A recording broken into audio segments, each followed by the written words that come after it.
ನೋಡಿ, ನಮಗೆ ಇರುವ ಮಾಹಿತಿಯ ಪ್ರಕಾರವಾಗಿ ಮೇಲ್ನೋಟಕ್ಕೆ ಕಂಡು ಬಂದ ಸಂಗತಿಗಳನ್ನು ನಾವು ಗಮನಿಸಿದಾಗ ಹೋದ ಬಾರಿ ಮತ ಎಣಿಕೆ ಆದ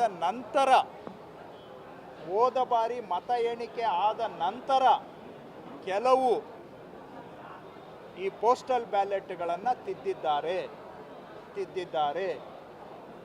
ಯಾಕೆ ಅಂದರೆ ಹೋದ ಬಾರಿ ಪೋಸ್ಟಲ್ ಬ್ಯಾಲೆಟನ್ನು ಕೌಂಟ್ ಮಾಡಿ ಎಲ್ಲ ಪಕ್ಷದ ಏಜೆಂಟುಗಳು ಕೂಡ ಒಪ್ಪಿ ಅದಕ್ಕೆ ಸಹಿ ಹಾಕಿದ್ದಾರೆ. ಅಂಥ ಕಡೆ ಈ ಬಾರಿ ಯಾವ ಓಟುಗಳು ರಾಜೇಗೌಡರಿಗೆ ಬಿದ್ದಿದ್ವು ಅಲ್ಲಿ ಕೆಳಗಡೆ ಬೇರೆ ಇಂಕನ್ನು ಉಪಯೋಗಿಸಿ ಬೇರೆ ಅಭ್ಯರ್ಥಿಗಳಿಗೂ ಕೂಡ ಅಲ್ಲಿ ಟಿಕ್ ಮಾರ್ಕ್ ಮಾಡಿ ಓಟನ್ನು ಹಾಕದಂಗೆ ಮಾಡಿ ಆ ಓಟುಗಳನ್ನು ಅಮಾನ್ಯ ಮಾಡಿದ್ದಾರೆ, ಇನ್ವ್ಯಾಲಿಡ್ ಮಾಡಿದ್ದಾರೆ.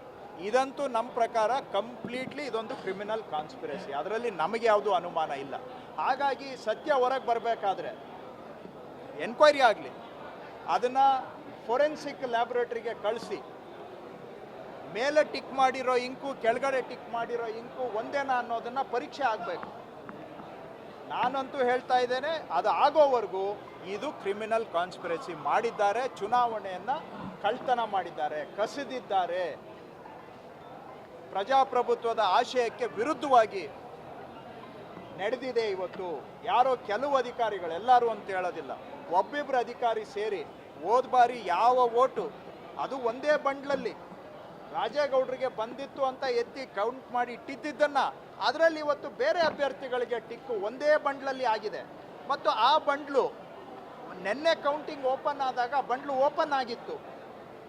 ಸೊ ಅಲ್ಲಿಗೆ ಏನು ಅರ್ಥ? ಅಲ್ಲಿಗೆ ಟ್ಯಾಂಪರಿಂಗ್ ಆಗಿದೆ, ವೋಟ್ ಚೋರಿ ಆಗಿದೆ, ಮತ ಕಳ್ತನ ಆಗಿದೆ. ಸೊ ಇದನ್ನು ಪೊಲೀಸ್ ಎನ್ಕ್ವೈರಿ ಆಗಿ ಸತ್ಯ ಏನು ಅನ್ನೋದು ಹೊರಗಡೆ ಬರಬೇಕು. ಇವತ್ತು ವ್ಯವಸ್ಥಿತವಾಗಿ ಚುನಾವಣೆಯನ್ನು ಕಳ್ತನ ಮಾಡ್ತಕ್ಕಂಥ ಕೆಲಸ ನಡೆದಿದೆ.